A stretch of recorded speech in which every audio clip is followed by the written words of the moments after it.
I can't believe this dog is smarter than all of us." Officer Mark Turner stood outside a quiet suburban home in Hartford, Connecticut, staring at the golden retriever sitting stubbornly on the front porch. The dog, named Cooper, refused to set foot inside the house. Every attempt to coax him in had been met with a low whine and a firm refusal. Mark had seen plenty of odd cases in his career, but never had he encountered a dog that seemed to be warning people away from a home. It all started earlier that afternoon when Diane Callahan, a single mother of 2, called the police in a panic. She had just returned from grocery shopping when Cooper, her normally obedient and cheerful dog, refused to come inside. At first, she thought he was just being stubborn, but the more she tried to get him through the door, the more distressed he became. She finally gave up and went inside alone, only to feel an overwhelming sense of unease. A strange smell, faint but unmistakable, hung in the air. The lights flickered when she turned them on, and there was a strange creaking noise from upstairs. That was when she decided to call the police. Mark and his partner, Officer Jessica Reed, arrived within 15 minutes. Cooper wagged his tail when he saw them, but when Mark took a step toward the front door, the dog's whole demeanor changed. His ears flattened, his body tensed, and he let out a low growl. "That's not normal," Jessica muttered, exchanging a glance with Mark. "Dogs don't act like that for no reason." Mark crouched down to pet Cooper, feeling the soft fur beneath his fingers. "What is it, boy? What's wrong?" Cooper licked his hand but let out another whine, his eyes darting toward the door. Diane came out, rubbing her arms. "I swear something feels off in there.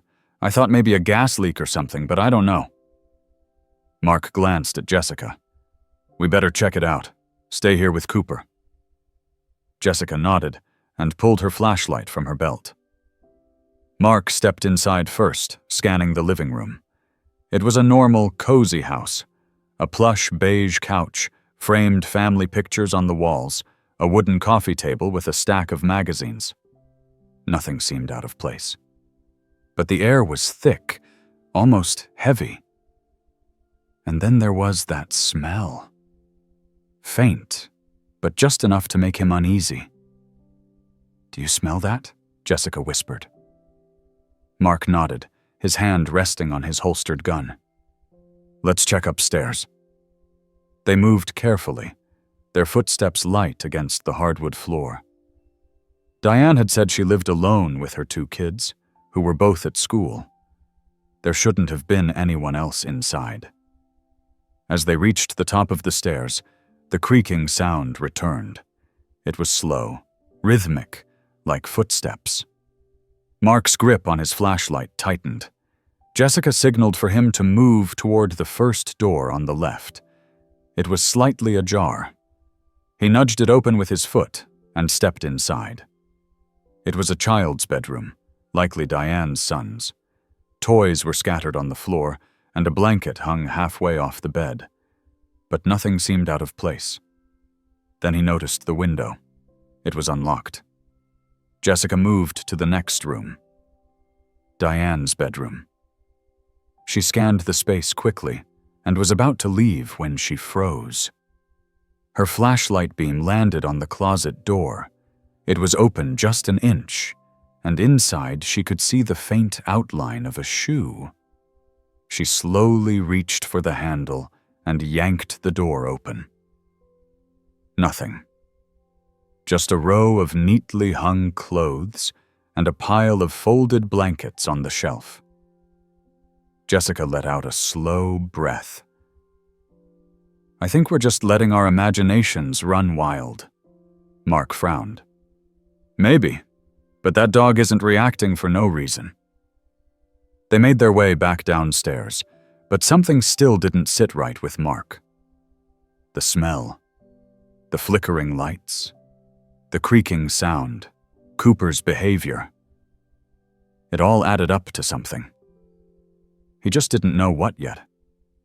Outside, Diane was kneeling beside Cooper, stroking his fur. "Did you find anything?" Jessica shook her head. "Everything looks normal, but if you're feeling uneasy, maybe you and the kids should stay somewhere else tonight, just in case." Diane hesitated. "I don't want to overreact, but I don't know. Cooper's never acted like this before." Mark looked at the dog. "I think we should take him seriously. He knows something we don't." Diane sighed and nodded. "I'll take the kids to my sister's for the night." As they watched her pack a few things, Mark and Jessica stood by their squad car, watching the house. The sun was beginning to set, casting long shadows over the front lawn. The house looked normal, just another suburban home, but something about it felt wrong. Jessica leaned against the car. "You thinking what I'm thinking?" Mark nodded. "We come back tonight and stake it out." Jessica exhaled through her nose. "You really think there's something going on?" Mark glanced at Cooper, who was still watching the house, his ears perked, his body tense. "I think that dog just saved someone's life today, and I want to know why." As Diane drove away with Cooper in the passenger seat, the two officers stood in silence. The night would bring answers, or more questions.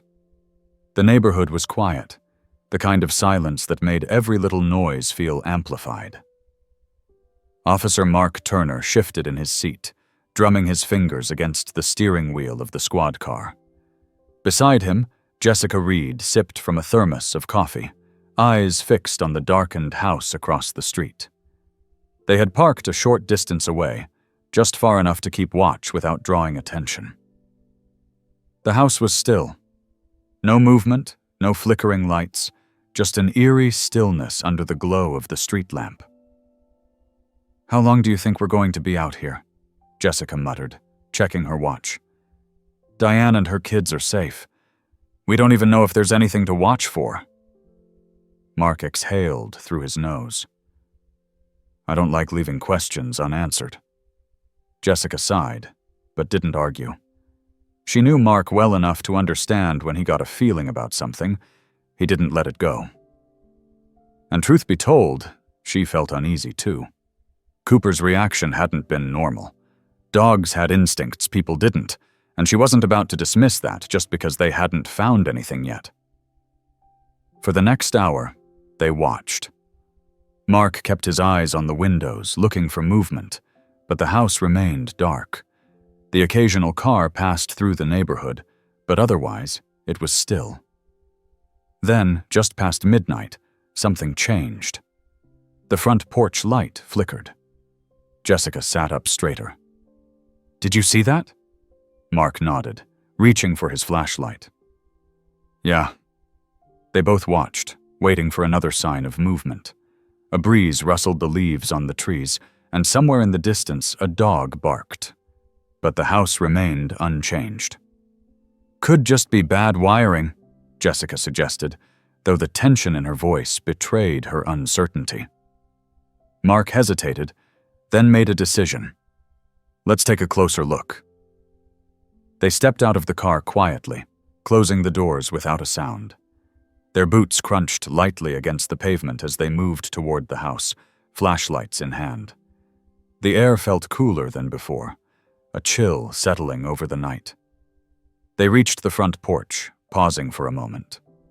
Mark knocked lightly on the door, though he knew no one was supposed to be inside. No answer. He tried the doorknob, finding it locked. He glanced at Jessica, who nodded, then moved to circle around the side of the house. As they stepped onto the grass, the scent hit them. The same strange smell Diane had mentioned earlier. It was faint, but noticeable now that they were closer. Jessica wrinkled her nose. "That's not gas. It smells rotten." Mark didn't like the sound of that. "Let's check the back." They moved cautiously, their flashlights sweeping over the side of the house. Nothing seemed out of place at first, just the same neatly trimmed bushes, the same closed windows. But then, as they turned the corner to the backyard, Mark stopped abruptly. The back door was open. Jessica tensed. That was locked when we checked earlier. Mark nodded, pulling his gun from its holster. Someone's inside. They stepped through the open door carefully, the wooden floor creaking under their weight. The kitchen was dark, only the faint moonlight streaming through the window offering visibility. Mark scanned the room quickly. No movement, no signs of struggle. But that smell was stronger in here. Jessica pointed toward the living room. "I'll check there." Mark gave a small nod and started toward the staircase. He kept his steps light, his ears trained for any sound. As he reached the bottom step, he heard it. A faint creak from upstairs. Jessica had heard it too. She turned toward him, her grip on her flashlight tightening. Mark motioned for her to follow, then slowly started up the stairs. The air was thick, heavy. He reached the top step and paused, listening. Silence. Then, just as he took another step forward, something shifted down the hall. A shadow moved in the darkness.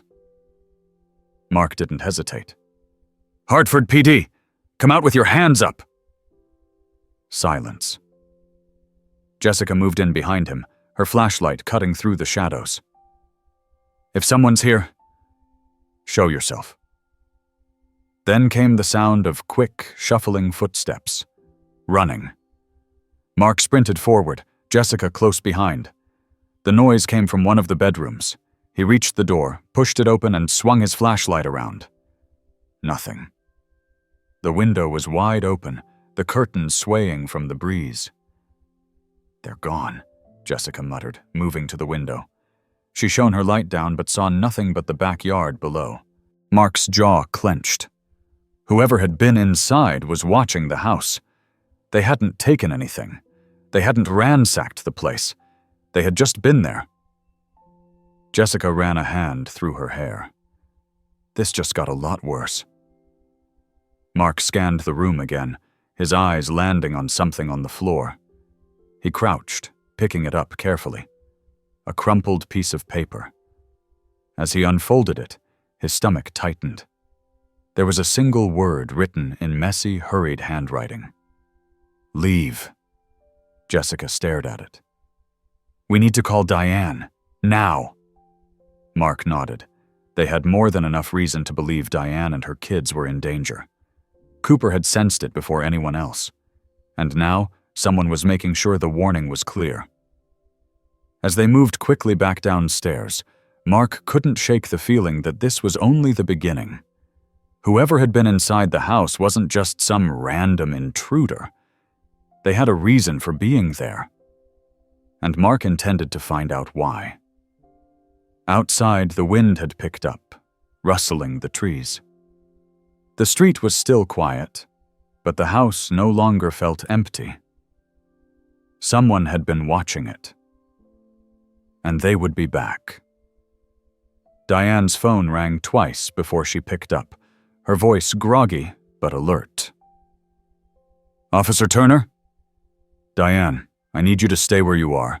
Don't go back to the house," Mark said firmly, stepping away from the patrol car to keep his voice low. Jessica stood nearby, her arms crossed as she listened in. There was a pause on the line. Then Diane's voice came back, laced with concern. "What's going on? Did you find something?" Mark hesitated, not wanting to alarm her further, but he knew she needed to be cautious. "We found signs that someone had been inside. The back door was open and they left a message. Nothing was stolen, but we don't know what their intentions were. For now, it's best if you and your kids stay at your sister's." A sharp intake of breath on the other end. "Oh my God! Someone was in my house while we were there?" "We don't know how long they were watching, but we're taking this seriously." Have you noticed anything suspicious before today? Any strangers near your house? Any odd phone calls?" Diane exhaled slowly. "No, not really. The only thing was Cooper acting weird, and now I feel awful for not realizing something was wrong sooner. But no, nothing else. If you think of anything, call me immediately." Mark paused. "And keep Cooper with you." Diane let out a soft laugh, a nervous edge to it. "I wasn't planning on letting him out of my sight." Mark ended the call and turned back to Jessica, who was rubbing her arms against the night chill. "What are you thinking?" "I'm thinking whoever was in that house wasn't some random trespasser. They didn't take anything, didn't damage anything. They just wanted to send a message." Mark nodded. "Yeah, and we need to figure out why." Jessica sighed, kicking a loose stone on the pavement. "So what now? We can't sit outside this house forever." "No," Mark agreed. "But we can start digging. Something's going on, and I want to know what it is before Diane and the kids walk back into that house." They returned to the station, where they spent the next couple of hours combing through records. Mark pulled up property records for Diane's house, searching for anything out of the ordinary. The house had been built in the late 90s, sold twice before Diane bought it. Nothing unusual. No history of break-ins or police reports. Jessica scrolled through police reports from the surrounding area. Not much crime in her neighborhood, just some minor stuff, petty theft, a couple of noise complaints. But wait. She stopped, narrowing her eyes at the screen. "A trespassing report from 6 months ago." Mark leaned over to look. "Same house?" "No, 2 streets over. A woman reported someone lurking in her backyard late at night. Police responded, but the guy was gone before they got there. She said she saw him looking through her window, but she didn't get a good look at his face." Mark frowned. "Did she describe anything else?" Jessica scrolled down. "She said he was tall, wore dark clothes. That's about it." "Did they ever find him?" "Nope, he never came back." Mark leaned back in his chair, rubbing his chin. "That doesn't mean he disappeared. He could have just moved on to a new target." Jessica nodded. "Yeah. And if he's the same guy who was in Diane's house, then he's escalating." Mark's jaw tightened. "We need to talk to that woman. See if she remembers anything else." By the time they pulled up in front of the house, it was past 3 in the morning. Most of the neighborhood was dark, but a single light glowed in the window. Mark knocked lightly on the door, and after a few moments, it cracked open. A woman in her early 40s, wrapped in a robe, blinked at them sleepily. "Sorry to wake you," Mark said. "We're Officers Turner and Reed from the Hartford PD. We wanted to ask you a few questions about a report you made a few months ago." The woman rubbed her eyes, then pulled the door open a little more. "Is this about the guy I saw in my yard?" Mark nodded. "We think there may be a connection to another case. Can we come in?" She hesitated, but stepped aside. "Sure." They followed her into the living room, where she switched on a lamp. "I didn't think anyone would ever follow up on that. It scared me at the time, but nothing ever came of it." Jessica sat on the edge of the couch. "We just want to go over the details again. You said he was tall, wearing dark clothes. Was there anything else? Any distinguishing features?" The woman shook her head. "Not that I could see. He was standing just outside the light from my back porch. I only noticed him because I happened to look out the window. When I did, he froze. Just stood there for a second, watching. Then he ran." Mark's stomach tightened. "Did he come back? Even after the police report?" She hesitated, then nodded slowly. "I think so. About a week later, my back gate was open in the morning. I know I locked it the night before. Nothing was missing, but it felt off." Jessica exchanged a glance with Mark. "Did you mention that to the police?" The woman shook her head. No, I figured I was being paranoid. Mark leaned forward. One more thing. Did you have a dog at the time? No, I live alone. Mark sat back. That was different from Diane's case. Cooper had been the one to sound the alarm there. Maybe the intruder wasn't expecting that. Maybe that's why he left a warning instead of doing something worse. They thanked the woman for her time and stepped back out into the night. The air was even colder now, and Mark shoved his hands into his pockets as they walked back to the car. This guy's been watching people for a while, Jessica said quietly. He's careful. He doesn't break in when people are home, doesn't leave behind much, but he's not just picking random houses. Mark nodded. No, he's got a pattern, and he's not done. Jessica sighed. We need to keep Diane and the kids away from that house until we figure out what's going on. Agreed, and we need to find out what he's after before he decides to come back. They climbed into the car, Mark starting the engine as he glanced back at Diane's house in the rearview mirror. The street was still empty, still quiet. But he knew better now. Someone was out there, watching. And it was only a matter of time before they made their next move. The morning air was crisp, the sky just beginning to lighten as Mark and Jessica pulled into the parking lot of the precinct. Neither of them had gotten much sleep, but there was no time for rest. The case had taken a turn, and they needed answers fast. Mark took a sip of the bitter station coffee, barely noticing the taste, his mind too busy running through the details of the night before. Jessica set her bag down on her desk and pulled up the surveillance request forms. We need cameras on Diane's street. If this guy comes back, we need to see him. Mark nodded. I'll talk to the captain. If he's been targeting houses in that neighborhood, there's a chance someone's security cameras caught something before. I'll have tech comb through the footage. Jessica stretched her arms over her head. I'll check with the neighbors. Maybe someone's seen something and just didn't think it was important. By mid-morning, they had split up. Jessica walked down Diane's street, knocking on doors, speaking with residents.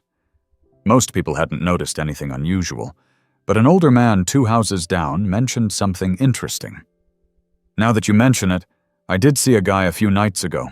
Tall, dark clothes. He was standing near Diane's driveway, just staring. Thought maybe he was waiting for someone, but he never went up to the door. Jessica's pulse quickened. What time was this?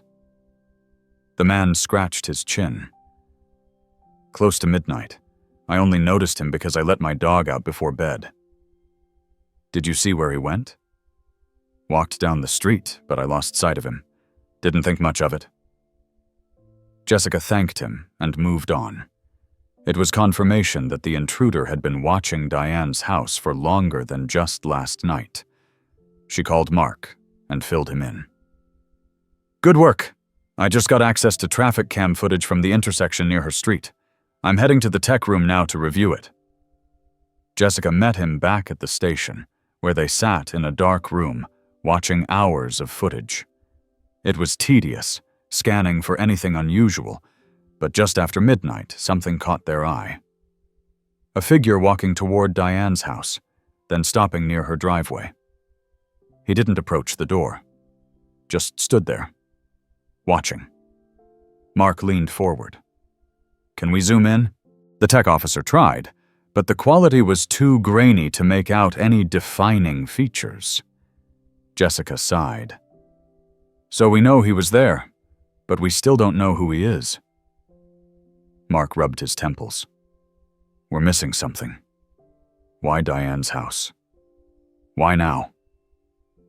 They sat in silence for a moment before Jessica spoke. Let's go back to the house. Maybe we overlooked something. By the time they arrived, the sun was high in the sky. The house looked different in the daylight, less ominous, more like a regular home. But the unease hadn't gone away. Mark unlocked the door, and they stepped inside. Jessica went to the living room while Mark moved toward the kitchen. The strange smell from the night before was gone, but he still felt on edge. He opened the pantry, checked under the sink. Nothing. Just as he was about to give up, something caught his eye near the back door. A faint scuff mark on the floor. He crouched down. It wasn't something Diane or the kids would have noticed, but to him it stood out. It was subtle, but it looked like something had been dragged across the floor recently. He followed the mark to the edge of a cabinet. "Jessica," he called. "I think I found something." She appeared in the doorway. "What is it?" Mark pointed at the scuff mark, then at the cabinet. "Something was moved here." Jessica knelt beside him. "What do you think it was?" Mark stood and tried pulling on the cabinet. It didn't budge. Then he noticed something. The screws on the bottom hinge looked newer than the rest. He reached for his multi-tool and started loosening them. A moment later, the bottom panel popped free. Jessica sucked in a breath. "Oh my God." Inside the hidden compartment was an old, worn-out box.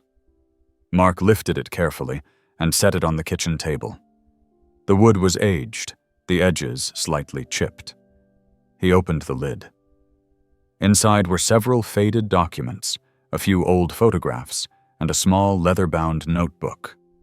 Jessica reached for the photos first. "These are from the early 2000s. Look at this." She held up a picture of a young couple standing in front of the house. "That's not Diane. Who are they?" Mark picked up the notebook and flipped through the pages. The handwriting was small and neat, detailing day-to-day activities, normal things like grocery lists and reminders. But toward the end, the entries changed. "I think someone's watching the house. I hear noises at night." Am I imagining it? "The dog won't go near the back door anymore." Mark and Jessica exchanged glances. "Who lived here before Diane?" Jessica asked. Mark pulled up the property records again. "A couple named Stephen and Rachel Hayes. They sold the house 10 years ago." Jessica frowned. "Why does that name sound familiar?" She pulled out her phone and did a quick search. Her eyes widened as she read. "Rachel Hayes went missing a decade ago. Never found." Mark felt a chill run down his spine. "What about Stephen?" Jessica scrolled. "Died in a car accident a year after she disappeared. The case went cold." Mark looked back at the notebook. What if she didn't just disappear? What if something happened to her in this house? Jessica nodded slowly. And now someone's trying to keep that secret buried. Mark exhaled. "We need to get forensics in here. If Rachel Hayes was taken or killed in this house, there might still be evidence." Jessica picked up the last photograph. It was a close-up of Rachel, holding a golden retriever puppy. "Mark," she said softly, "look at the dog." Mark's heart skipped a beat. The dog in the photo had the same eyes, the same markings as Cooper. Jessica whispered, "What if he's been guarding this secret all along?" Mark ran a hand through his hair. "Diane said she got Cooper from a friend who moved away. What if Cooper was Rachel's dog? What if he's the reason Diane's house was targeted?" Jessica's voice was quiet.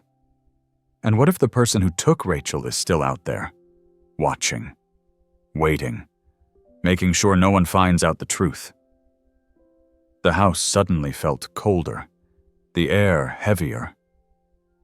Mark reached for his radio. "We need backup. Now!" Jessica turned toward the back door. "If he's been watching, he knows we found this." Mark followed her gaze. The neighborhood was still, but now he knew better. Someone was out there, and they weren't done yet. Mark's fingers tightened around the radio as he relayed their discovery to dispatch, his pulse steady but alert. Jessica stood by the back door, her eyes scanning the yard, her body tense. They had uncovered something big, And if their theory was right, the person who had been watching Diane's house wasn't just a trespasser. He was a killer. The notebook in Mark's hands felt heavier now. It wasn't just an old journal. It was evidence, possibly the only link left to a case that had gone cold a decade ago. And someone had gone to great lengths to make sure it stayed buried. Jessica turned from the window. Whoever's been watching Diane's house is going to realize we found this. If they've been coming back all these years, they won't just disappear now. Mark nodded. That's why we need to move fast. A car pulled up outside, and they both turned as two officers stepped out. Sergeant Whitaker and Officer Dean approached the porch, their expressions serious. Mark let them in and quickly brought them up to speed. Whitaker whistled under his breath. So you're telling me we may have just walked into the middle of a 10-year-old missing person case? Jessica nodded. Not just a missing person, a woman who was likely murdered, and her body was never found. And if this guy is still lurking around, he has a reason. He's making sure no one looks too closely. Dean knelt beside the open cabinet where the hidden box had been. This was meant to stay hidden. The fact that it's still here means no one has found it since the last owners left. Maybe the guy watching didn't even know about it. Or, Mark countered, he knew but couldn't risk coming back to retrieve it. If he thought it was safe all these years, Diane moving in might have changed things. Jessica nodded. Especially if Cooper was Rachel's dog. That would mean this dog, who should have been out of the picture long ago, suddenly comes back to this house and starts acting up. If this guy recognized Cooper, that alone could be enough to set him off. Whitaker folded his arms. So what's our next move? Forensics, Mark said immediately. We need to search this place properly. If Rachel Hayes was killed here, we need to find proof. Whitaker nodded. I'll put in the request. But in the meantime, you two need to be careful. If this guy's still watching, he's going to get desperate. Jessica's phone buzzed, and she frowned. It's Diane. Mark motioned for her to answer. She stepped aside, pressing the phone to her ear. Diane, everything okay? A shaky breath came through the line. I don't know. Cooper's been acting weird all morning. He won't let the kids go near the front door. And just now, I saw a car parked down the street. Black sedan. I don't know if it's anything, but it's been there for over an hour. Jessica's grip tightened on the phone. Stay inside. Don't open the door for anyone. Keep Cooper with you. We're on our way. Mark caught her expression as she hung up. What is it? Black sedan parked near her sister's house. Been there over an hour. Mark grabbed his keys. Let's go. They drove fast, but careful, weaving through the late morning traffic. Jessica kept checking her phone, making sure Diane was still responding. As they pulled onto the street, Mark's eyes immediately found the black sedan. It was parked near the curb, tinted windows blocking any view inside. Jessica unbuckled her seatbelt. We approach together. If he tries to drive off, we box him in. Mark nodded, and they both stepped out, hands resting near their holsters. They approached the car cautiously, Mark tapping on the driver's side window. Hartford PD, roll down your window. For a moment, nothing happened. Then the engine roared to life. Jessica moved fast, stepping in front of the car with her hand on her weapon. Turn off the engine now! The driver hesitated, then did as she ordered. The window rolled down, revealing a man in his 40s, clean-shaven, wearing a button-up shirt. He looked startled, but not nervous. Officers, is something wrong? Mark studied him carefully.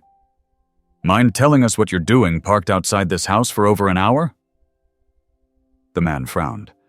I'm waiting for a friend. We're supposed to meet for lunch. Jessica glanced at the passenger seat. Empty. You got a name for this friend? The man hesitated, then shrugged. Chris.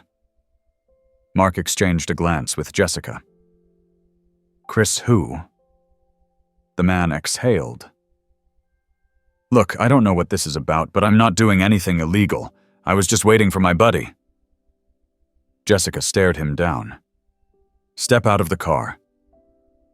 His jaw tightened, but he obeyed.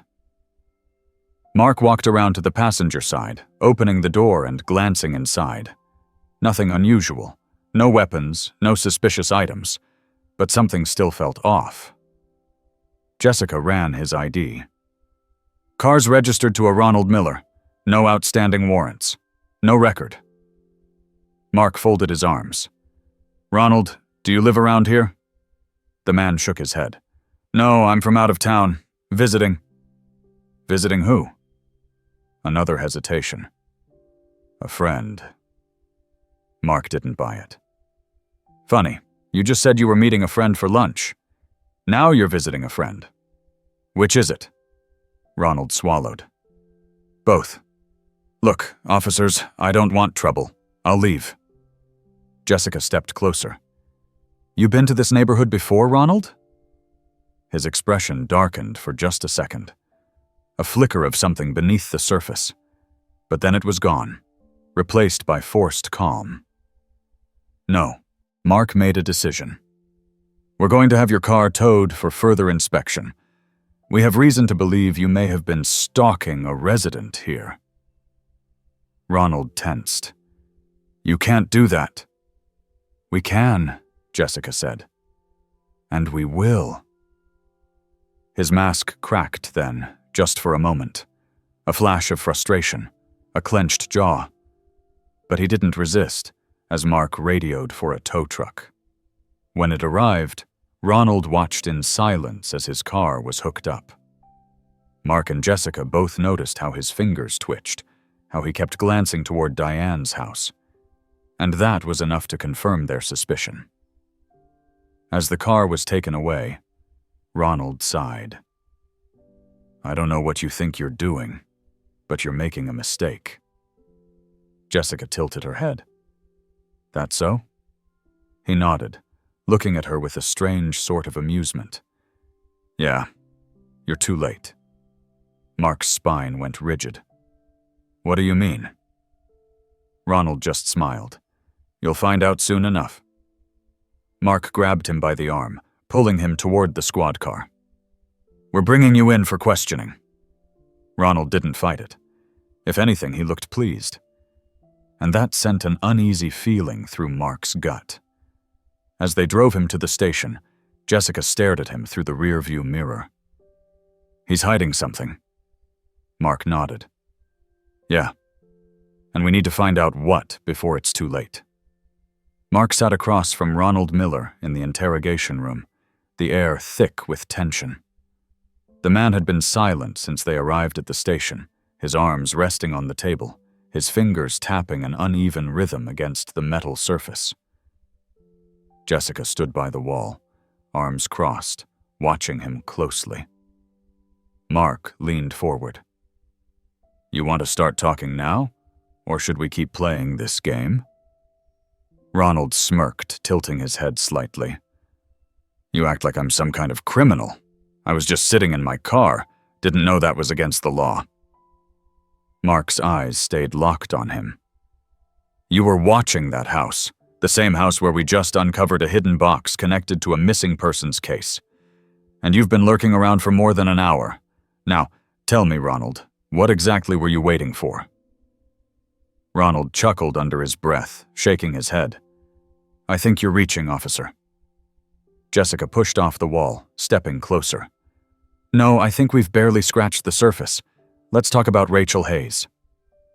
For the first time, something flickered in Ronald's expression. It was gone in an instant, but Mark caught it. A brief pause, a shift in his posture. Rachel Hayes?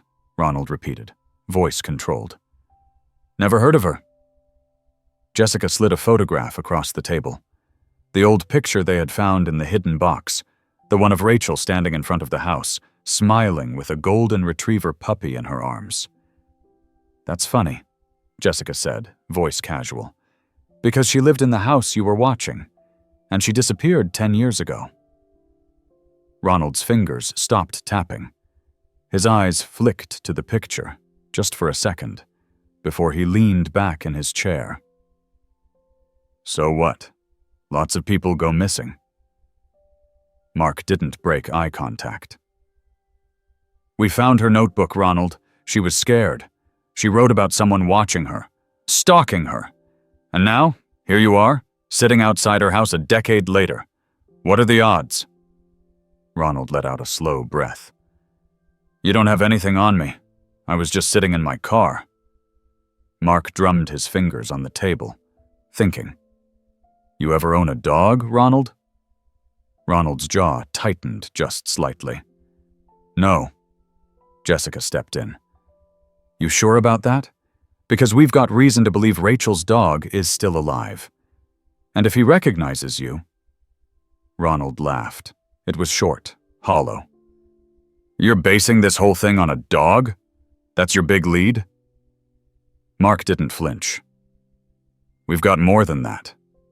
And you know it. Ronald exhaled sharply through his nose, shaking his head. You're wasting your time.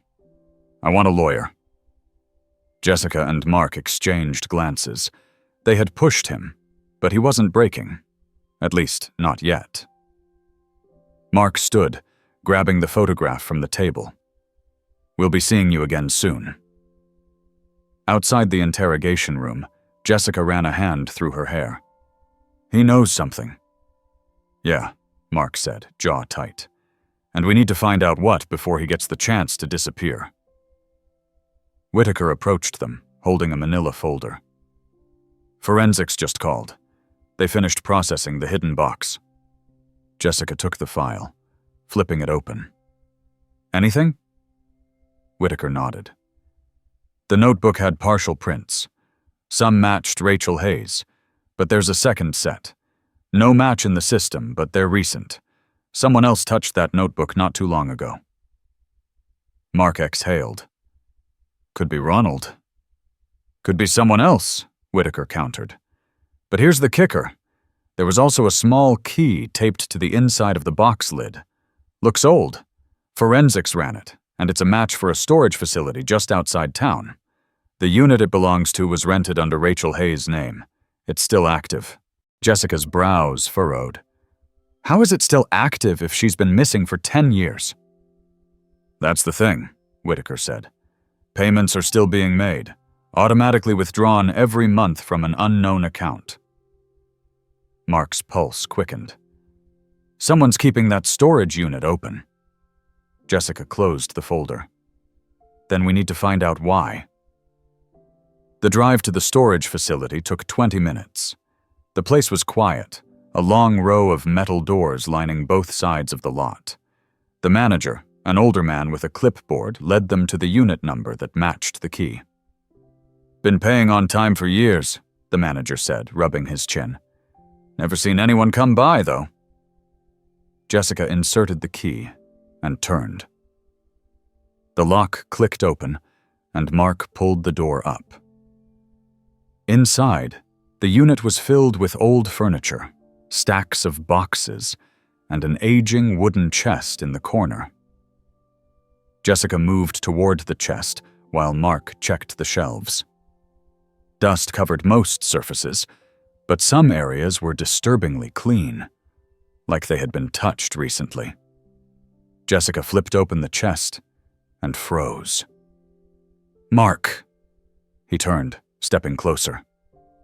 Inside the chest, wrapped in plastic, was a bundle of clothing. Jessica pulled it out carefully, her breath catching. It was a woman's dress, old but neatly folded. Beneath it was a stack of letters, yellowed with time. Mark picked one up, reading the faded handwriting. Rachel Hayes. Sent but never opened. Jessica's voice was quiet. Who were they from? Mark turned the envelope over, his stomach twisted. Stephen Hayes. Jessica took the letter from him, opening it carefully. The writing inside was rushed, frantic.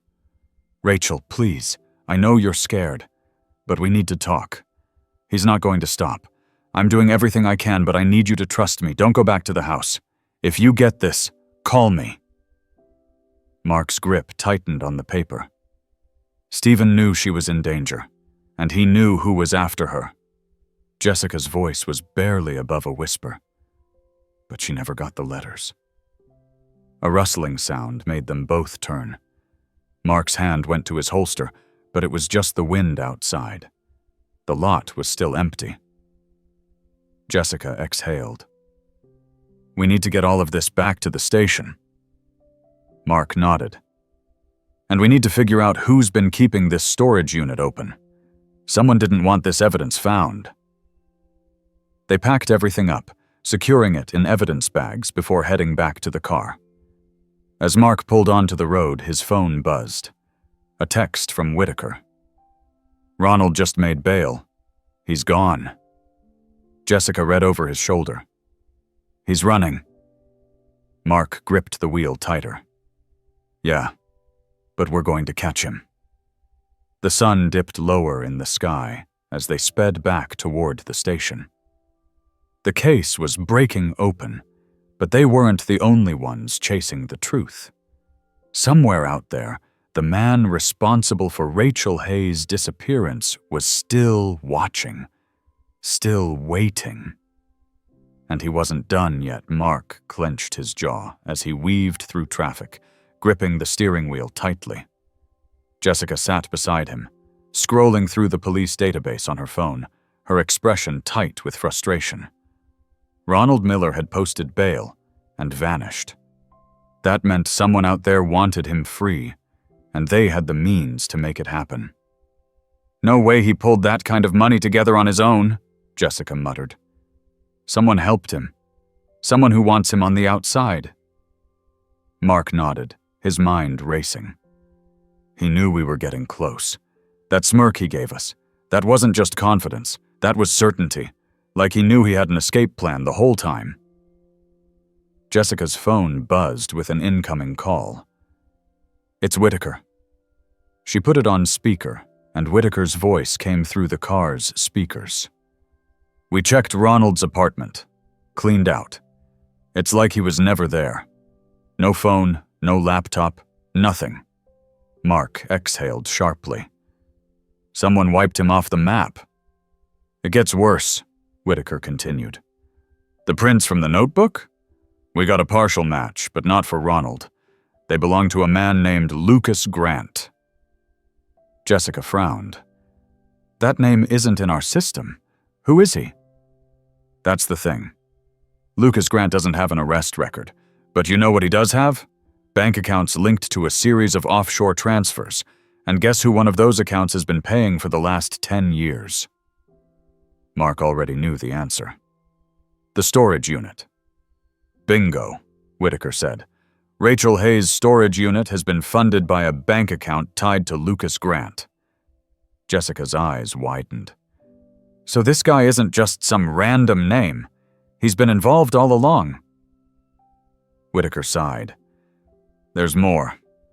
Lucas Grant has property outside of town, a small cabin in the woods. I'm sending you the location now." Jessica pulled up the address as it came through. "How fast can we get a warrant?" "We don't have enough to get a judge to sign off on one immediately," Whitaker admitted. "But if you were to, say, go for a drive and notice something suspicious, that might be enough for probable cause." Mark took the next exit, heading toward the wooded outskirts of town. "We're already on our way." The drive took nearly 40 minutes. The cabin was deep in the woods, barely visible from the road. The structure itself was small and weathered, a single porch light glowing against the encroaching dusk. Mark pulled off to the side of the road, keeping the car hidden behind a thicket of trees. He and Jessica stepped out, moving quietly through the underbrush, their hands hovering near their holsters. "No car in the driveway," Jessica whispered. "But that doesn't mean no one's here." Mark nodded, signaling for her to move to the side while he approached the front. He stepped onto the porch, peering through the window. The inside was dimly lit, but he could make out a table covered in papers, an old couch, and, his stomach twisted, several large bags stacked against the far wall. Jessica came up beside him. "See anything?" "Papers, bags. Could be evidence, could be nothing." Jessica tested the doorknob. Locked. "We need to get inside." Mark scanned the porch, his eyes landing on a side window that was slightly ajar. "Let's check around back." They moved carefully, stepping around fallen branches and overgrown roots. At the back of the cabin, they found a secondary door. This one wasn't locked. Mark gave Jessica a quick nod before slowly pushing it open. The air inside smelled stale, a mixture of dust and something metallic. They stepped into what looked like a small kitchen. Jessica took the lead, sweeping the area while Mark moved toward the living room. He stepped closer to the table, his eyes scanning the papers. There were newspaper clippings, old police reports, everything about Rachel Hayes' disappearance. And then, in the center of the table, was a single photograph. It was recent, and it was of Diane and her kids. Mark's stomach turned. "Jessica." She rushed over, her eyes going wide as she saw the picture. "He's been watching them." Mark flipped through the other papers. Maps, notes, observations about Diane's daily routine. "This guy isn't just covering up the past. He's planning something new." Jessica's voice was urgent. "We need to get out of here." Mark nodded, stuffing the most important papers into his jacket. Just as they turned to leave, the sound of tires crunching over gravel made them freeze. Jessica whispered, "Someone's here?" They ducked behind the couch as headlights illuminated the front windows. A car door opened. Footsteps on the porch. A key in the lock. Mark pulled his gun, his breath steady. The door creaked open, and a figure stepped inside. Lucas Grant. The man was in his late 50s, dressed in a dark coat, his movements calm as he walked into the cabin. He set a duffel bag on the table, unzipping it. Mark caught a glimpse of cash, a passport, and what looked like a gun. Jessica moved first. "Police! Hands in the air!" Lucas barely flinched. Instead, he sighed and slowly raised his hands. "Well," he said, his voice eerily calm. "Guess you found me." Mark moved in, keeping his weapon trained on him. "Step away from the table." Lucas did as instructed. "You've been busy, haven't you? Digging into things that should have stayed buried." Jessica cuffed him. "Rachel Hayes, you want to start talking?" Lucas gave a small smile. She was in the way. Mark's grip on his gun tightened. "Of what?" Lucas glanced at the papers on the table. "You already know." Jessica stared him down. "Who are you working with? Who's been covering this up?" Lucas shrugged. "I don't talk without a deal." Mark stepped closer, lowering his voice. "Ronald Miller disappeared. Is he dead?" Lucas smirked. "What do you think?" Jessica pressed him against the wall. "You've been watching Diane. Why?" Lucas exhaled slowly. "Because she's living in the wrong house." Mark exchanged a look with Jessica. That wasn't just a warning. That was a threat. Mark turned to Jessica. "We need to get back to Diane. Now." Lucas smiled. "Too late." Mark didn't hesitate. He grabbed his radio. "All units, possible threat to Diane Callahan and her children. Send officers now." Jessica dragged Lucas toward the door as Mark ran for the car. The sun had fully set now, casting long shadows across the road. As they sped back toward town, sirens blaring, Mark's only thought was simple. They had to reach Diane before it was too late. Mark pushed the car as fast as it would go, weaving through traffic while Jessica clutched her phone, trying to get a hold of Diane. The call rang once, twice, then went to voicemail. Jessica swore under her breath. She's not picking up. Mark gritted his teeth. Try her sister. Jessica dialed again, tapping her fingers anxiously against the dashboard. The moment the line connected, a panicked voice filled the car. Hello? Jessica, what's happening? Diane just grabbed the kids and ran upstairs. She said someone was outside. Stay put. Don't open the door for anyone. We're almost there, Jessica barked before hanging up. She turned to Mark. It's happening now. Mark's grip tightened on the wheel. We get there, we secure Diane and the kids, and we take down whoever is outside. No hesitation. The moment they pulled onto the street, Mark spotted a dark figure moving along the side of the house. He killed the headlights, parking 2 houses down. The neighborhood was still, but an unmistakable sense of tension hung in the air. Jessica reached for her gun. We go in quiet. We don't know if they're alone. Mark nodded, moving swiftly toward the house, keeping to the shadows. The figure was crouched near the back door, hands working at the lock. Mark exchanged a glance with Jessica. Now, he whispered. They moved in. Jessica kicked the intruder's feet out from under him while Mark pressed his knee into his back, forcing his hands behind him. The man let out a sharp grunt, struggling for only a moment before he stilled. Who sent you? Mark growled. The man chuckled, his voice low and taunting. You already know. Jessica pulled his wallet and flipped it open. Name's Eric Langley, no ID beyond that. Mark hauled him up, pressing him against the wall. Who else is out here? Eric smirked. Wouldn't you like to know? A sudden bark shattered the tense silence. Cooper. The dog's snarls came from inside the house, and then crashing. Jessica's heart lurched. There's another one inside! Mark shoved Eric toward Jessica. Get him in the car! Jessica forced Eric toward the squad car, while Mark sprinted to the front door, throwing it open. The house was dark, but Cooper's growls guided him toward the staircase. He took the steps 2 at a time, gun raised. A thud came from one of the bedrooms. Diane's voice called out, Get away! Mark shoved the door open to find a man in dark clothing backing away from Diane and the kids, who were huddled behind the bed. Cooper had his teeth bared, ready to lunge. The intruder held a knife, but Mark didn't give him time to use it. Drop it! Now! The man hesitated. Then Cooper lunged. The dog clamped onto the man's arm, sending him staggering back.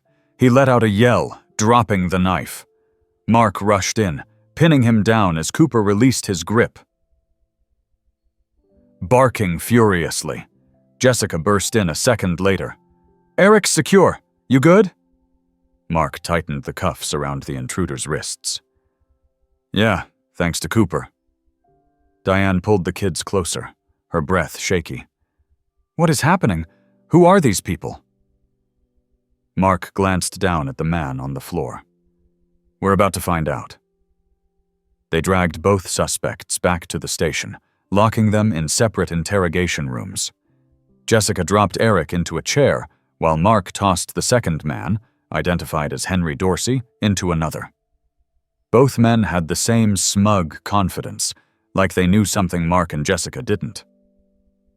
Mark sat across from Henry, studying him. You broke into a house with children inside. I hope you understand how bad this looks. Henry smirked. We weren't there for the kids. Mark leaned in. Then what were you there for? Henry shrugged. Just making sure a certain dog didn't sniff around where he shouldn't. Mark's blood ran cold. Cooper, Henry chuckled. Oh, come on. You already know what this is about. That dog shouldn't even be alive. Mark clenched his fists under the table. You mean Rachel's dog? Henry's smirk deepened. Bingo. Mark exhaled slowly, keeping his anger in check. You and Eric work for Lucas Grant. Henry gave a slow, mocking nod. Smart cop. So what's your plan? Silence the only thing left connecting Rachel's case to you? Henry leaned forward slightly. I think you already figured out that Rachel got in the way of something big, something that a few powerful people didn't want exposed. And now you're getting in the way, too. Mark didn't flinch. So tell me, what's so important that you're willing to kill for it? Henry chuckled again. You think I'm just going to spill everything because you asked nicely? Mark sighed, shaking his head. No, but you just admitted to being part of a cover-up. That's enough to keep you locked up for a long time. Henry's smirk faltered slightly. Mark stood. You and Eric aren't walking away from this, and neither is Lucas. He left the room, meeting Jessica in the hallway. They know we're closing in. Jessica nodded. Eric isn't talking, but he's got the same attitude, like they know they won't be in there for long. Mark's jaw tightened. Then we need to move faster, because if they're that confident, someone on the outside is still pulling the strings. Jessica pulled out her phone. I'll get a search warrant for Lucas Grant's financial records. If he's tied to more than just this cover-up, we'll find out. Mark took a steadying breath. And in the meantime, we keep Diane and the kids under protection. Whoever is behind this isn't finished yet. Jessica glanced toward the interrogation rooms. And Cooper? Mark allowed a small smile. That dog just took down a man with a knife. He's not going anywhere. Jessica exhaled, shaking her head in disbelief. A 10-year-old case, a missing woman, and now a conspiracy that's bigger than we thought, all because a loyal dog refused to step inside. Mark's smile faded slightly. We're getting close to the truth, but something tells me it's going to get a lot worse before we get there. Jessica nodded. Then we better be ready for whatever comes next. Mark sat in the dimly lit office, his eyes scanning the reports in front of him. The pieces were coming together, but they still didn't have the full picture. Rachel Hayes had disappeared 10 years ago, and now Lucas Grant, Eric Langley, and Henry Dorsey were all connected to the case. What they still didn't know was why Rachel had been targeted in the first place. Jessica walked in, tossing a folder onto the desk. Financial records came through. Mark opened it, his eyes narrowing as he flipped through the pages. Lucas has offshore accounts. Lots of money moving in and out. Most of it is linked to shell corporations. Jessica leaned against the desk. And guess what one of those corporations was tied to? Mark glanced up. Diane's house. Jessica nodded. The house was purchased by a holding company before Rachel moved in, the same holding company that Lucas Grant has been funneling money through for years. Mark exhaled sharply. So this wasn't just about Rachel. That house was part of something bigger. Jessica pulled out another sheet of paper. And here's where it gets even worse. The company also owned several other properties in the area. 3 of those houses had reported break-ins over the past decade, all from people who never stole anything, just like what happened at Diane's house. Mark clenched his jaw. They weren't looking for valuables. They were making sure nothing was left behind. Jessica nodded. And now that Diane is living there, she's in the crosshairs. Mark closed the file. We need to find out what Rachel knew. Jessica sat down across from him. We also need to figure out how deep this goes. Lucas didn't act alone. Someone else is still out there. Mark rubbed his temples. We pressure Lucas. We make him talk. Jessica sighed. We tried. He's stonewalling. Mark thought for a moment. Then we go at this another way. What if Rachel left something behind that they didn't find? Jessica raised an eyebrow. Like what? She hid that box in the kitchen. What if she hid something else? Something they never found? Jessica stood up. Then we go back to the house. They arrived at Diane's house an hour later. Cooper greeted them at the door, his tail wagging, but his eyes alert. Diane looked exhausted but relieved to see them. Are they still in custody? She asked, ushering them inside. Mark nodded. For now. But we need to search the house again. There's a chance Rachel left something behind that they haven't found yet. Diane swallowed hard. Okay. Do whatever you need to do. They started in the kitchen, where they had found the box. But there was nothing else hidden in the cabinets or walls. They moved to the living room, checking the floorboards and vents. Still nothing. Jessica wiped her forehead. If there's something here, she hid it well. Mark's eyes drifted toward the staircase. We haven't checked upstairs. They climbed the stairs, checking the bedrooms. Cooper followed closely, sniffing around, his ears twitching at every small noise. Mark stopped in what had been Diane's son's room, scanning the walls. Jessica moved to the closet, running her hands along the back paneling. Wait a second. Mark turned as Jessica pressed against one of the panels. It gave slightly under the pressure. There's something behind here, she muttered. Mark grabbed a screwdriver from his belt and carefully pried the panel loose. Behind it was a small, dust-covered envelope taped to the wall. Mark pulled it out, carefully opening it. Inside were several folded pieces of paper. Mark unfolded the first one, his heart pounding as he read the words scribbled in rushed handwriting. If something happens to me, it wasn't an accident. Jessica's breath hitched. Rachel wrote that? Mark nodded, his eyes moving to the next page. I found out what they were doing. I tried to stay quiet, but I know they're watching me. I don't think I have much time. If I disappear, find Lucas Grant. He knows the truth. Jessica exhaled. She knew Lucas was involved. Mark read the last line. The answer is in the basement. He looked up at Jessica. This house doesn't have a basement. Jessica frowned. Are we sure about that? They rushed downstairs, Diane watching them with concern. Did you find something? Mark didn't answer as he began knocking along the walls of the first floor, listening for hollow spaces. Finally, in the hallway near the laundry room, he stopped. Here, he said. This part of the floor sounds different. Jessica kneeled down, running her fingers along the baseboards. There's a seam here. Mark grabbed a crowbar and carefully wedged it under the floorboard. With a few strong pulls, a section of the floor lifted, revealing a dark opening beneath. Diane gasped. What is that?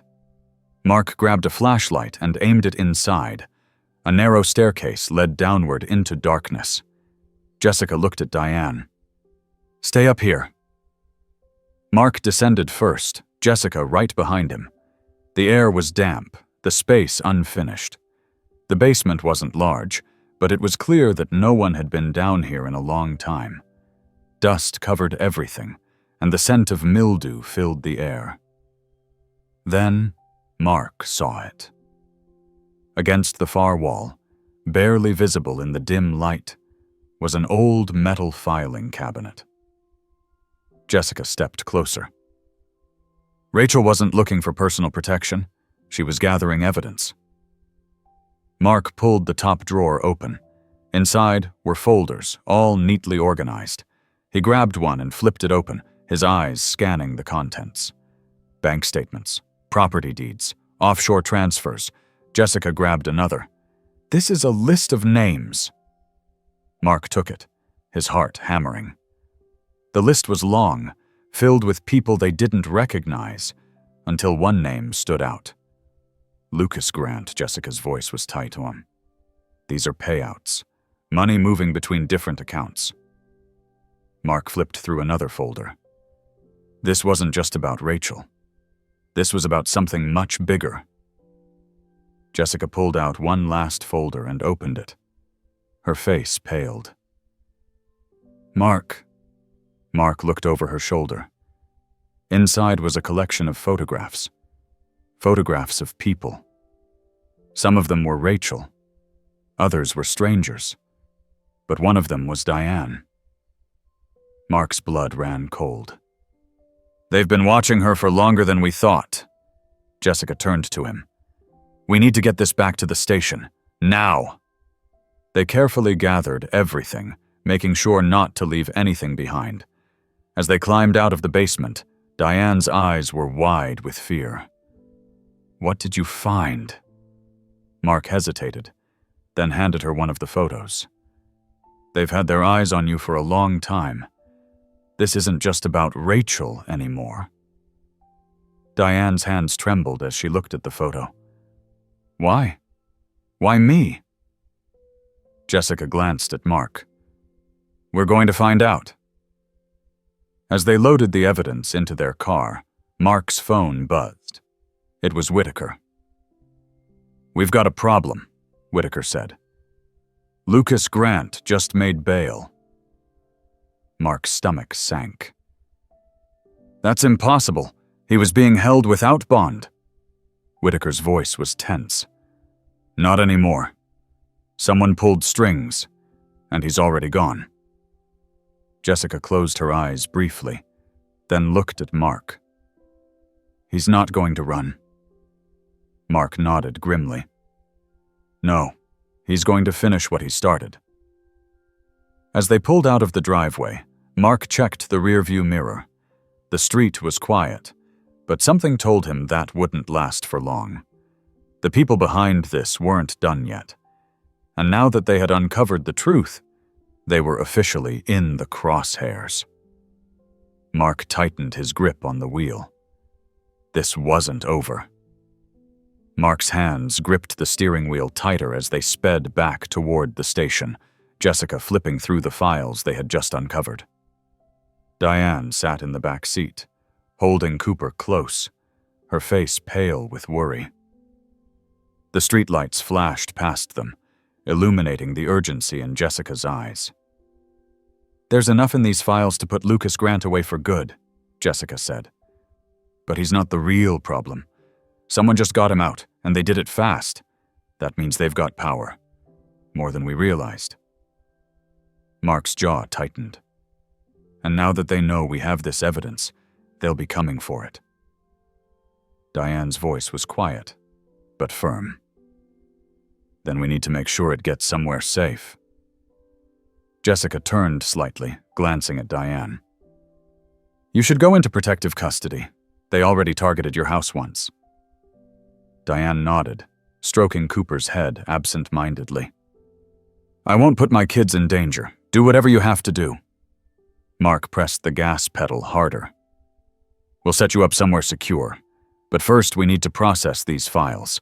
The sooner we get this into the system, the harder it'll be for them to make it disappear. The station was buzzing with activity when they arrived. Whitaker was already waiting for them in the main office, arms crossed. Tell me you've got something. Mark dropped the files onto the table. We've got everything. Offshore accounts, property records, payouts. Rachel Hayes was killed because she found out what Lucas Grant and his people were hiding. And now, they've been watching Diane. Whitaker grabbed one of the folders, flipping through it quickly. Damn, this is bigger than I thought. Jessica leaned in. We need federal involvement. If we keep this contained to just us, they'll find a way to bury it. Whitaker exhaled. I'll make the call, but that still leaves us with one problem. Mark's eyes darkened. Lucas. Whitaker nodded. He's loose, and if whoever got him out thinks he's a liability, they won't let him walk free for long. Jessica crossed her arms. We find Lucas. We find the person pulling the strings. Mark turned to Diane. We're taking you and the kids to a safe house. Pack only what you need. We leave in 10 minutes. Diane didn't argue. She just nodded, determination flickering in her eyes. As Jessica left with Diane to gather her things, Mark and Whitaker stepped into the hallway. Mark's voice was low. We need to find out who's backing Lucas before they make another move. Whitaker nodded. We'll start with the offshore accounts. Follow the money. Mark glanced back at the files. And we put eyes on Lucas. Wherever he runs, we'll be right behind him. An hour later, Mark and Jessica were driving Diane and her children to a secure location. Cooper sat in the back with the kids, alert, as if he knew something wasn't right. The safe house was an unassuming house on the outskirts of town, far from prying eyes. As they pulled into the driveway, Mark scanned the surroundings. We'll have officers stationed here at all times. You don't leave unless we say so. Diane stepped out, holding her kids close. Thank you. For everything. Jessica nodded. Stay inside. We'll take care of the rest. As they drove away, Mark's phone buzzed. It was Whitaker. We found him. Lucas just booked a motel room on the east side. Looks like he's running scared. Mark changed course immediately. We're on our way. The motel was a rundown place just outside of town, the kind of place where people went when they didn't want to be found. Mark and Jessica parked a block away, moving in quietly. They approached the manager at the front desk. Room 214, the man muttered, barely looking up from his newspaper. Mark and Jessica climbed the stairs, weapons drawn. Mark signaled Jessica to take one side of the door while he took the other. He knocked sharply. Lucas, open up. Silence. Jessica knocked again. We know you're in there. You can come out, or we can come in. A shuffling noise. A pause. Then the door creaked open just an inch. A bloodshot eye peeked through the crack. Lucas's voice was hoarse. You alone? Mark pushed the door open the rest of the way and stepped inside. Lucas backed up, his hands shaking. The room was a mess. Half-packed bags, scattered papers, and an empty bottle of whiskey on the nightstand. Jessica shut the door behind them. You look nervous. Lucas wiped his face. You don't understand. They'll kill me. Mark folded his arms. Then start talking. Lucas exhaled sharply, pacing the room. I was never supposed to get caught. I was just the middleman. I moved money, I kept things quiet. But Rachel, she found out. Jessica's eyes narrowed. What did she find out? Lucas hesitated. Then, finally, he spoke. The house wasn't just some random property. It was part of a network, a way to move things without anyone noticing. Money, documents, people. Mark's stomach turned. Human trafficking. Lucas nodded. Rachel wasn't supposed to live there. She was never part of it. But she got too close. And when she started asking questions, they took her out.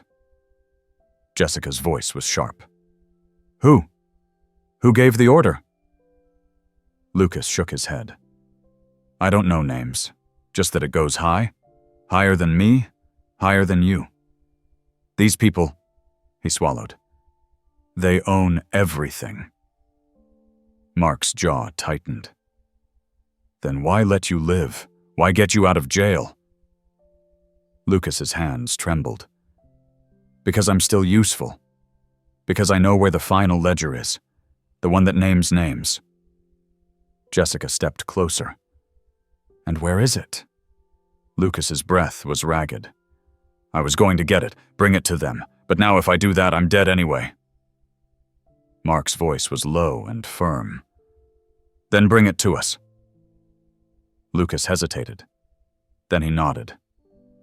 It's in a warehouse. West side of town. Unit 36. But if we go there, we need to be fast. They're probably watching it. Jessica glanced at Mark. If we get our hands on that ledger, we end this. Mark turned back to Lucas. Then let's move. As they left the motel, Mark couldn't shake the feeling that they were already being watched. If Lucas was telling the truth, they had just stepped into something much bigger than they had anticipated, and the people behind it wouldn't let them walk away easily. Jessica met his eyes as they got into the car. We're walking into a trap, aren't we? Mark started the engine. Probably, but we don't have a choice. The city lights blurred past them as they headed toward the warehouse district, the weight of the case heavier than ever. They were close, closer than anyone had ever been. But the closer they got, the more dangerous it became. And Mark knew deep down that the real fight was only just beginning. The warehouse loomed ahead, a silent giant in the darkened district. Mark gripped the wheel as they approached, the weight of everything pressing on his shoulders. Jessica sat beside him, checking her weapon, her eyes scanning their surroundings. Lucas, pale and sweating in the back seat, fidgeted anxiously. Are you sure the ledger is here? Jessica asked, voice steady but low. Lucas swallowed hard. It was the last time I checked. But if they got here first, he trailed off, shaking his head. Mark parked a block away. We go in quiet. If something's off, we pull out. Lucas let out a nervous laugh. You think they don't already know we're here? Jessica ignored him, slipping out of the car with practiced precision. Mark followed, his steps silent on the pavement. The air was thick, humid, and charged with an eerie stillness. The warehouse had no lights on, no movement, no signs of life. That alone made Mark uneasy. They moved toward a side entrance, sticking to the shadows. Lucas hesitated before following, his breath quick and shallow. Jessica tested the door. Locked. Mark reached for his tools, picking the lock with steady hands. It gave with a soft click, and they stepped inside. Darkness swallowed them whole. The air smelled of oil and damp concrete. Jessica switched on her flashlight, sweeping it across the massive storage space. Stacks of crates lined the walls, metal shelves filled with forgotten inventory. But it was the center of the room that caught Mark's attention. A single metal table stood under the dim glow of a skylight. On it sat a thick, black ledger. Jessica tensed. That's too easy. Lucas took a step back. Something's wrong. Mark nodded, his instincts screaming. The setup was too perfect, too exposed. He motioned for Jessica to cover him as he approached the table. Every step echoed in the vast emptiness. He reached for the ledger, fingertips brushing the cover. A metallic click echoed through the space. Jessica spun, gun raised. Mark's heart pounded as a voice filled the silence. You took the bait. The overhead lights flickered on, bathing the warehouse in harsh white. Mark shielded his eyes for a split second before adjusting, his gun already drawn. A dozen men emerged from the shadows, weapons aimed, their faces cold and unreadable. And standing in the center of them was the last person he expected. Whitaker. Jessica froze. What the hell? Whitaker's expression didn't change. Drop your weapons! Mark didn't move. You're working with them. Whitaker's gaze didn't waver. Drop your weapons, or you won't walk out of here. Lucas let out a shaky breath. I told you, it goes high. Jessica clenched her jaw. You're part of this? Whitaker exhaled through his nose, shaking his head. You don't get it, do you? This isn't about one case. This isn't about Rachel Hayes. It's bigger than her, bigger than all of us. Mark's fingers twitched on the trigger. You covered up her murder. Whitaker's jaw tightened. She found something she wasn't supposed to, and now so have you. Jessica's voice was sharp. You're trafficking people. Whitaker didn't confirm it, but he didn't deny it either. This isn't something you can fight. You think arresting Lucas or shutting down one operation changes anything? There will always be more. Mark took a slow breath, scanning the room. They were outnumbered. The odds weren't in their favor. But they had the truth now. They had proof, and they weren't walking away without a fight. Jessica shifted slightly, readying herself. Mark's mind worked fast, calculating their best move. He needed a distraction, something to shift the balance. Then a deep, familiar growl echoed from the entrance. Cooper. In an instant, chaos erupted. The golden retriever charged in, teeth bared, tackling one of the armed men before he could react. Gunfire exploded through the warehouse. Mark dove behind a stack of crates, pulling Jessica with him as bullets ripped through the metal shelves. Lucas scrambled toward cover, shouting something incoherent. Whitaker barked orders, but the confusion spread fast. Cooper weaved through the chaos, biting and dodging, creating just enough of a distraction for Mark and Jessica to take action. Mark fired, dropping one of the gunmen. Jessica took down another, moving in sync with him. The remaining men hesitated, caught between fighting back and protecting their exposed leader. Whitaker cursed. Take them out now. But Mark was already moving. He charged, slamming into Whitaker before he could react, knocking the gun from his hand. They crashed against the table, sending the ledger flying.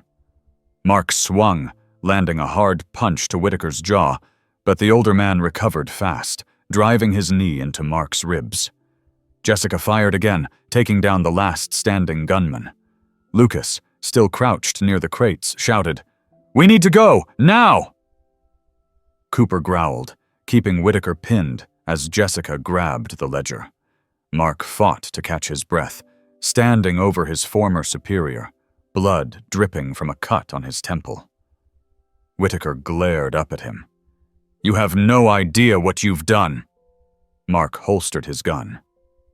"Yeah, I ended this." Sirens wailed in the distance. Whitaker's men were down. The truth was in their hands. It was over. As officers stormed the warehouse, Jessica exhaled, gripping the ledger like a lifeline. Cooper trotted to Diane, tail wagging, as if he hadn't just saved them all. Mark watched as Whitaker was cuffed, his expression unreadable. The weight of it all settled in. The corruption, the lies, the decade-long cover-up, finally exposed. Jessica nudged him. "You good?" Mark looked down at Cooper, who panted happily at his side. He reached down, scratching behind the dog's ears. "Yeah, I think we are." Diane stepped forward, eyes wet. "What happens now?" Mark looked at the scene around them. "Now? We make sure this never happens again." Jessica held up the ledger. "And we make sure they all pay." As the sun began to rise, painting the sky in streaks of orange and pink, Mark took a deep breath. The fight wasn't over, but for the first time, it felt like they had won. And at the center of it all was a dog who refused to walk inside a house that had buried secrets for far too long.